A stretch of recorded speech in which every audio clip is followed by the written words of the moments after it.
안녕하세요. 써니즈 오디오 채널입니다. 붓다는 사념처 수행을 통해 우리 자신을 정화할 수 있고 고통을 없애 열반에 이를 수 있다고 강조했다고 합니다. 사념처 수행이 뭘까요? 누구나 쉽게 할 수 있는 수행일까요? 오늘은 이와 관련해서 알아볼게요. 우리의 몸과 마음을 4가지 범주로 나누어서 하나씩 집중해서 관찰하는 수행을 사념처 수행이라고 합니다. 이 4가지는 몸, 느낌, 마음, 진리를 말하는데요. 이것을 각각 신, 수, 심, 법이라고 해요. 그래서 몸에 대한 관찰은 신념처, 느낌에 대한 관찰은 수념처, 마음에 대한 관찰은 심념처, 진리에 대한 관찰은 법념처라고 합니다. 이 4가지를 합쳐서 사념처라고 하는 거죠. 먼저 몸에 대한 관찰, 신념처는 가장 기초적이고 접근하기 쉬운 단계입니다. 육체의 움직임과 상태를 관찰하는 건데요.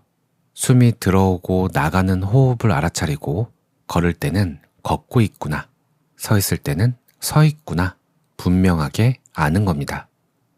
간단하게 말해서 우리 몸과 관련된 모든 것들을 관찰하는 거예요. 몸을 관찰하다 보면 문득 깨닫게 됩니다. 내 몸이 아름답고 소중하고 영원히 젊음을 유지할 것 같았지만 몸은 그저 물질의 결합일 뿐 영원히 아름다운 대상이 아니라는 것을 말이죠. 결국 육체에 대한 집착과 욕망을 깨닫고 육체에서 오는 괴로움이 줄어들게 됩니다.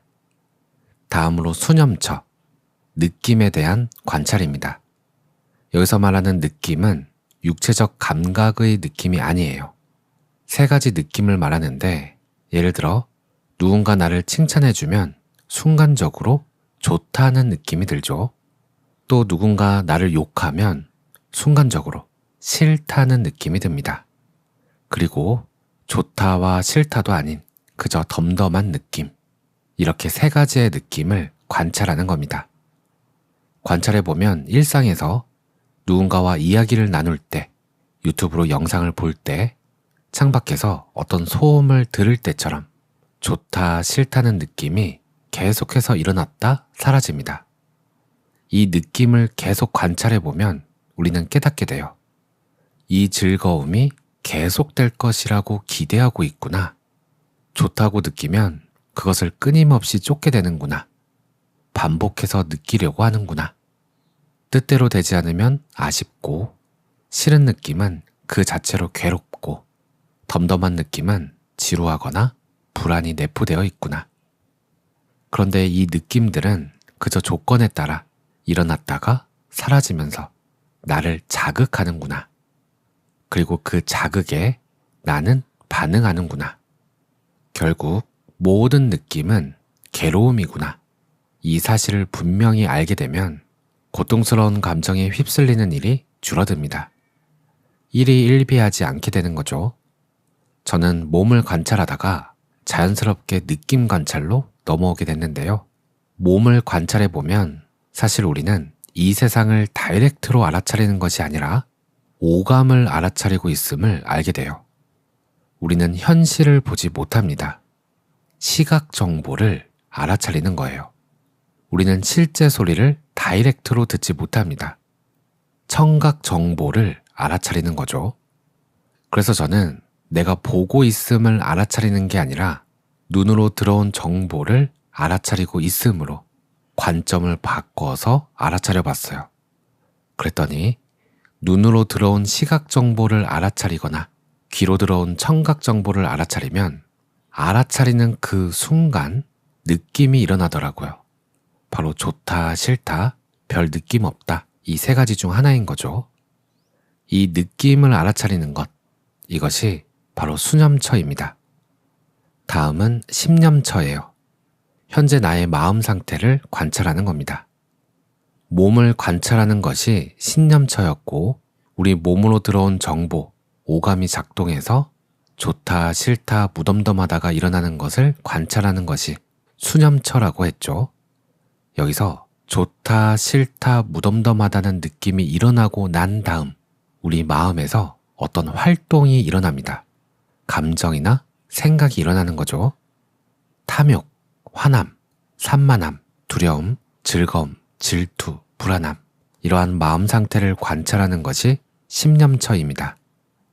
관찰해보면 우리는 이것을 나라고 믿어요. 화를 내는 나, 즐거워하는 나, 불안한 나, 생각하는 나라는 것이 있다고 믿어요. 나라는 사람은 원래 이런 사람이야 라며 자신을 고정된 무언가로 믿고 있다는 것을 알게 됩니다.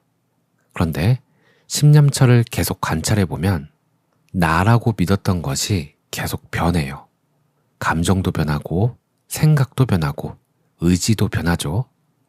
정해져 있는 것이 없는데 자꾸 나 자신을 고정시키려 노력하는 것이 보입니다. 영원히 고정된 마음이란 건 없다는 것을 깨닫게 됩니다. 얽매여 있던 과거, 상처, 믿음으로부터 자유로워지는 거죠. 마지막으로 법념처입니다. 앞에 세 가지, 몸, 느낌, 마음을 있는 그대로 관찰하는 것을 넘어서 지금 일어난 현상을 진리라는 틀을 통해 분석하고 이해하는 과정입니다. 예를 들어 누군가 나를 비난하는 소리를 듣고 화가 확 치밀어 오르는 상황이에요. 그러면 먼저 화가 난 상태를 알아차리고 이 현상이 왜 생겼는지 조건을 확인합니다. 청각에 비난하는 소리가 접촉했고 그로 인해 불쾌한 느낌이 생겨서 화라는 반응이 일어났구나. 내가 화를 내는 주체가 아니라 조건이 맞아서 화라는 현상이 발생했음을 보는 거죠. 내가 한 게 아니에요.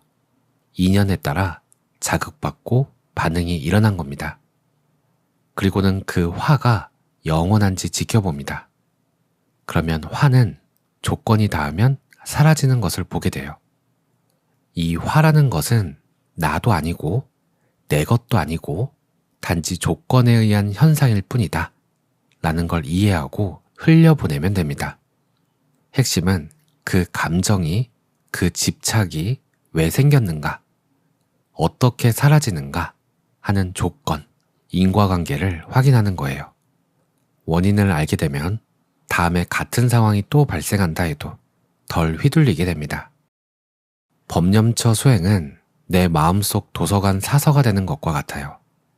어떤 생각이나 감정이라는 책이 들어오면 그 내용에 빠져서 울고 웃는 게 아니라 이 책은 분노 섹션이네, 저 사람의 말 때문에 들어왔구나, 곧 반납되겠지 하고 분류하고 정리하는 훈련 같은 거죠.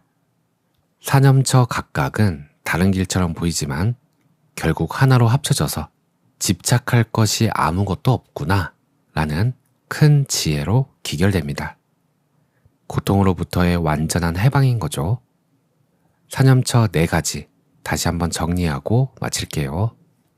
신념처는 몸을 대상으로 관찰하고, 수념처는 좋다, 싫다, 무덤덤하다는 느낌을 관찰하고, 심념처는 그 느낌에 대한 마음의 반응을 관찰합니다. 이 과정에서 알게 된 진리를 틀 삼아 분석하고 이해하는 과정이 법념처입니다. 오늘도 평안한 하루 보내세요. 감사합니다.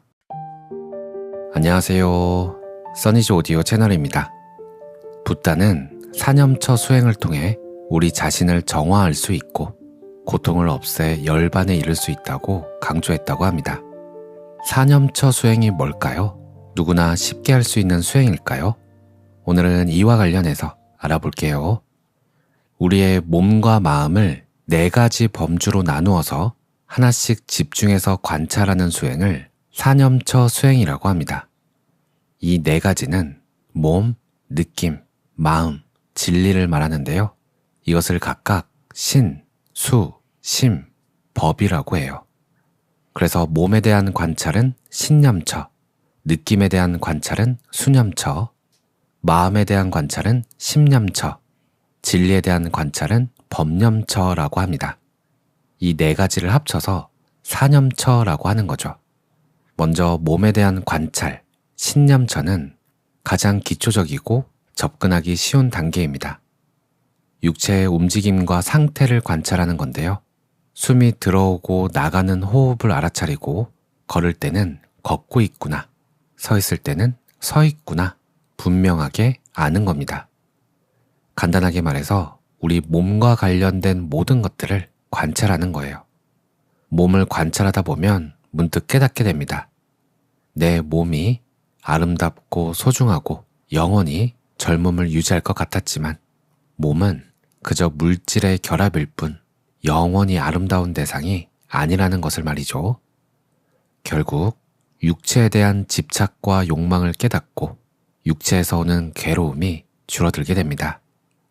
다음으로 수념처, 느낌에 대한 관찰입니다. 여기서 말하는 느낌은 육체적 감각의 느낌이 아니에요.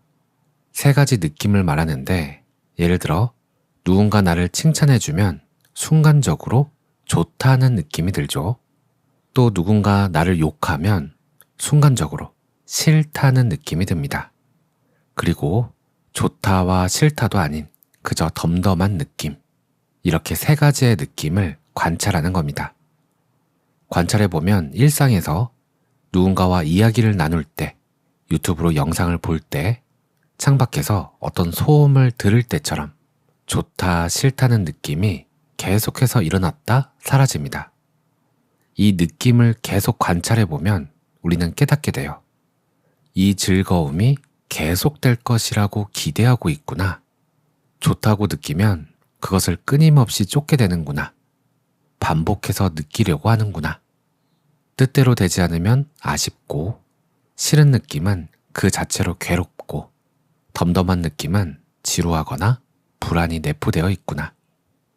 그런데 이 느낌들은 그저 조건에 따라 일어났다가 사라지면서 나를 자극하는구나. 그리고 그 자극에 나는 반응하는구나. 결국 모든 느낌은 괴로움이구나. 이 사실을 분명히 알게 되면 고통스러운 감정에 휩쓸리는 일이 줄어듭니다. 일이 일비하지 않게 되는 거죠. 저는 몸을 관찰하다가 자연스럽게 느낌 관찰로 넘어오게 됐는데요. 몸을 관찰해보면 사실 우리는 이 세상을 다이렉트로 알아차리는 것이 아니라 오감을 알아차리고 있음을 알게 돼요. 우리는 현실을 보지 못합니다. 시각 정보를 알아차리는 거예요. 우리는 실제 소리를 다이렉트로 듣지 못합니다. 청각 정보를 알아차리는 거죠. 그래서 저는 내가 보고 있음을 알아차리는 게 아니라 눈으로 들어온 정보를 알아차리고 있음으로 관점을 바꿔서 알아차려 봤어요. 그랬더니 눈으로 들어온 시각 정보를 알아차리거나 귀로 들어온 청각 정보를 알아차리면 알아차리는 그 순간 느낌이 일어나더라고요. 바로 좋다, 싫다, 별 느낌 없다. 이 세 가지 중 하나인 거죠. 이 느낌을 알아차리는 것, 이것이 바로 수념처입니다. 다음은 심념처예요. 현재 나의 마음 상태를 관찰하는 겁니다. 몸을 관찰하는 것이 신념처였고 우리 몸으로 들어온 정보, 오감이 작동해서 좋다, 싫다, 무덤덤하다가 일어나는 것을 관찰하는 것이 수념처라고 했죠. 여기서 좋다, 싫다, 무덤덤하다는 느낌이 일어나고 난 다음 우리 마음에서 어떤 활동이 일어납니다. 감정이나 생각이 일어나는 거죠. 탐욕, 화남, 산만함, 두려움, 즐거움, 질투, 불안함, 이러한 마음 상태를 관찰하는 것이 심념처입니다. 관찰해보면 우리는 이것을 나라고 믿어요. 화를 내는 나, 즐거워하는 나, 불안한 나, 생각하는 나라는 것이 있다고 믿어요. 나라는 사람은 원래 이런 사람이야 라며 자신을 고정된 무언가로 믿고 있다는 것을 알게 됩니다. 그런데 심념처를 계속 관찰해보면 나라고 믿었던 것이 계속 변해요. 감정도 변하고 생각도 변하고 의지도 변하죠. 정해져 있는 것이 없는데 자꾸 나 자신을 고정시키려 노력하는 것이 보입니다. 영원히 고정된 마음이란 건 없다는 것을 깨닫게 됩니다. 얽매여 있던 과거, 상처, 믿음으로부터 자유로워지는 거죠. 마지막으로 법념처입니다. 앞에 세 가지, 몸, 느낌, 마음을 있는 그대로 관찰하는 것을 넘어서 지금 일어난 현상을 진리라는 틀을 통해 분석하고 이해하는 과정입니다. 예를 들어 누군가 나를 비난하는 소리를 듣고 화가 확 치밀어 오르는 상황이에요. 그러면 먼저 화가 난 상태를 알아차리고 이 현상이 왜 생겼는지 조건을 확인합니다. 청각에 비난하는 소리가 접촉했고 그로 인해 불쾌한 느낌이 생겨서 화라는 반응이 일어났구나. 내가 화를 내는 주체가 아니라 조건이 맞아서 화라는 현상이 발생했음을 보는 거죠. 내가 한 게 아니에요. 인연에 따라 자극받고 반응이 일어난 겁니다. 그리고는 그 화가 영원한지 지켜봅니다. 그러면 화는 조건이 닿으면 사라지는 것을 보게 돼요.